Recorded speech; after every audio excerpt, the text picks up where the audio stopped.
All right, Shalom. I'm going to give all praise, honor, and glory to Yahweh, Ba'ashem, Yahushua, Ba'ashem, Rakakadash, double honors to the apostles of the GMS, and sincere Shalom to the brothers out there pushing this truth and sincerity.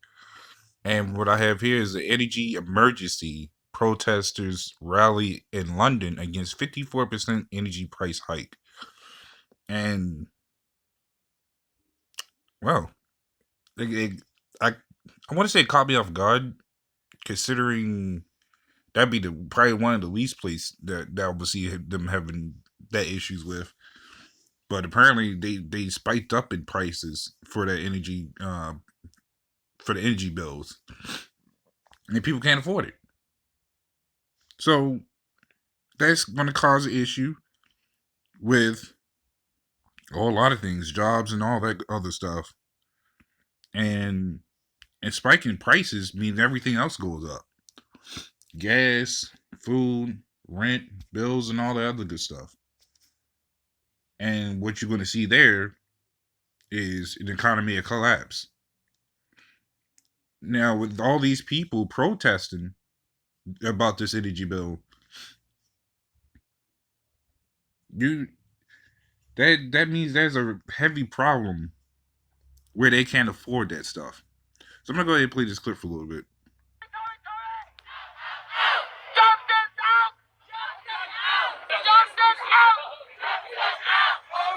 See where it says tax the rich, no to a rise in energy prices.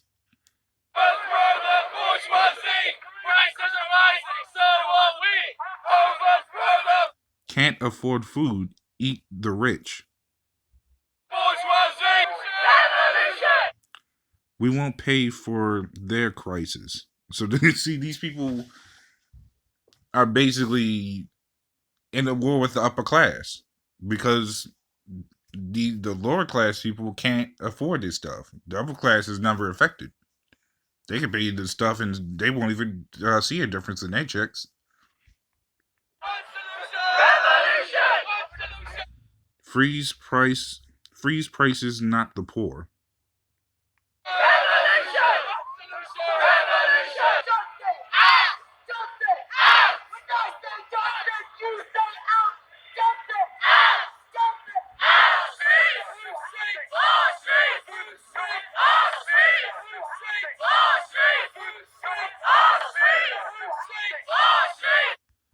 It says cost of living surviving. I guess it's 62.6 million of taxpayers' money on this room. National insurance up, energy prices up, food bills up, national debt up, quality of life down. And you see out in the middle, they have a loan shark. So these people can't keep up with any of this. You're going to see a lot more people being poor in there.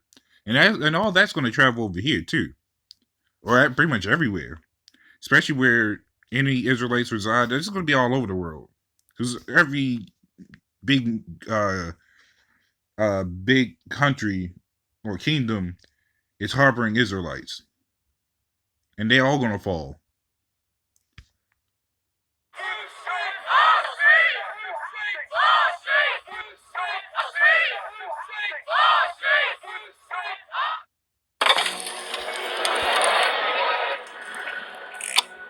This is Proverbs 29:2. It says, when the righteous are in authority, the people rejoice. But when the wicked bear rule, the people mourn. And see, that's exactly what happens. You got, with Esau in power, everybody's mourning. It's been like that for generations, especially ever since this place was built. Just because they ship us from one captivity to another, and these people claim, especially our people, claiming they love Esau, that doesn't mean that they're rejoicing. The mirth of this land was gone. We've always been having the shithole side, even up to now. Where our people wanted to claim they still love Esau, they really mourning because they don't understand.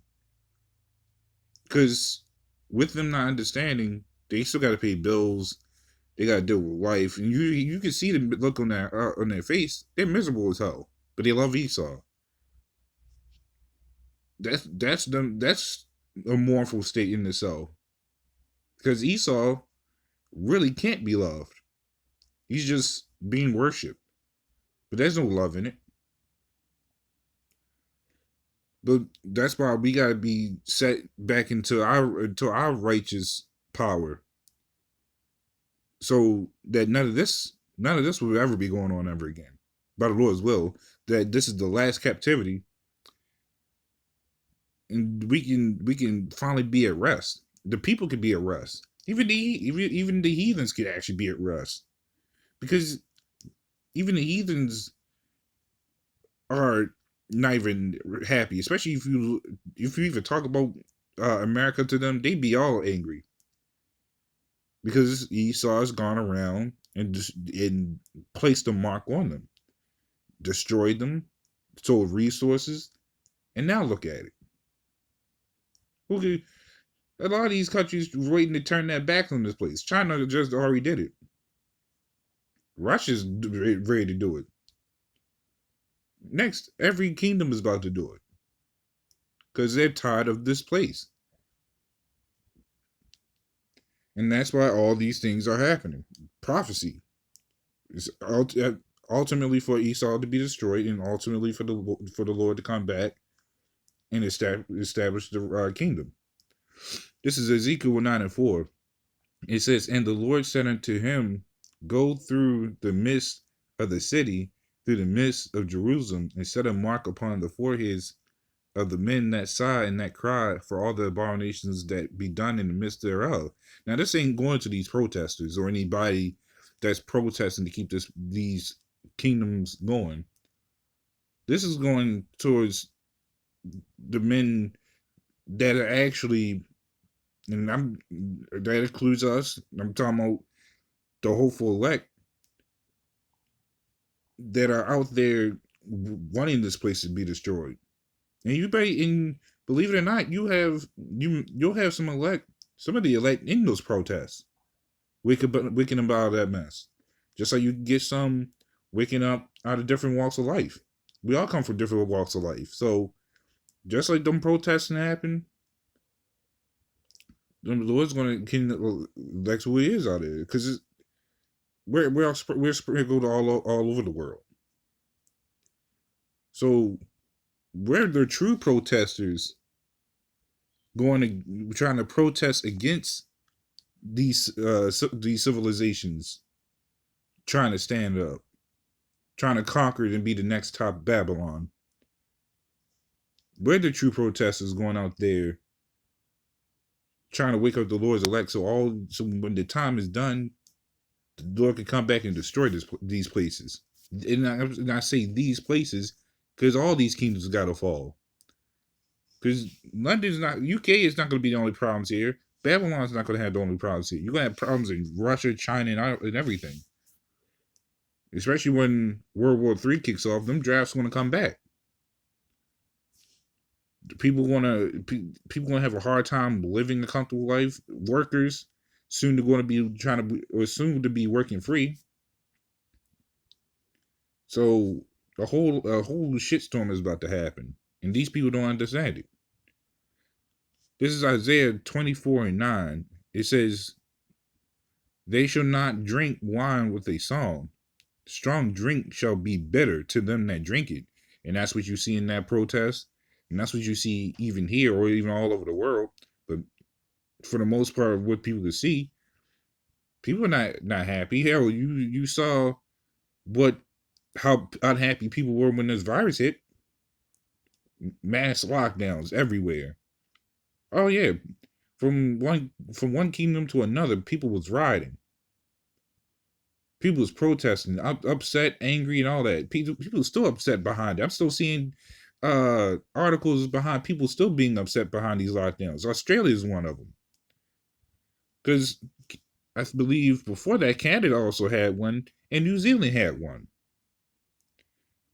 And it was nothing but riots for weeks. So you'll see how people act when that comfortability is taken away from them. And this is what you get. Everybody's upset. No one's happy. And now, this is just a mass. I want to say the word, but I'm going to be cordial. But this is a mass destruction, really, or dis-ease, as I should say, because no one's feeling at ease in this world at this point. It says the city of confusion is broken down. Every house is shut up, that no man may come in.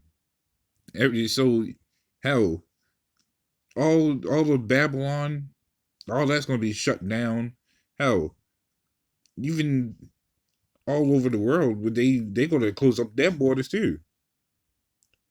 They're going to close up their borders because Esau has a mark pretty much in all these kingdoms because he leaves a mark there.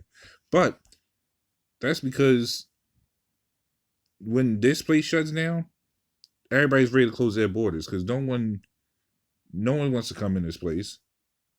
How they're gonna be too busy trying to kill each other. But at the same time, especially that also goes down to this place being destroyed as well. Because once this place is destroyed, no one's going to be able to come here because it'll never be inhabited. But no one's going to want to come to uh, a broken down city, a broken down land where there's no food, no. You basically have to learn be survivalists. No one's going to come here because there's no goods to sell. There's no goods here to sell, especially even now. But that's why you got a lot of these foreigners actually going back to where they come from because this place is dried up. It says there's a crying for wine in the streets. All joy is darkened. The mirth of the land is gone. So when 911 shuts down, these prison cells opened up, the food stores are shut down. The fire department, the police department, the hospitals, when all the necessity things that keep this place running and protected crumble, everybody's going mad, especially when the dollar crash. All that's going to fall flat. And there's no coming back from it. These people are like these protests is going to turn into riots, and it's going to get even worse and worse from there. Hell, you'll start seeing people storming not just houses, but the main buildings or any quite big corporate business, even the White House, if they allow it. And that's all going to be. And when people see that on news, people are going to be terrified. When there's nothing but a bunch of dead bodies lying around, hell, probably even bomber strikes. Who knows? It'd be chaos when this place falls.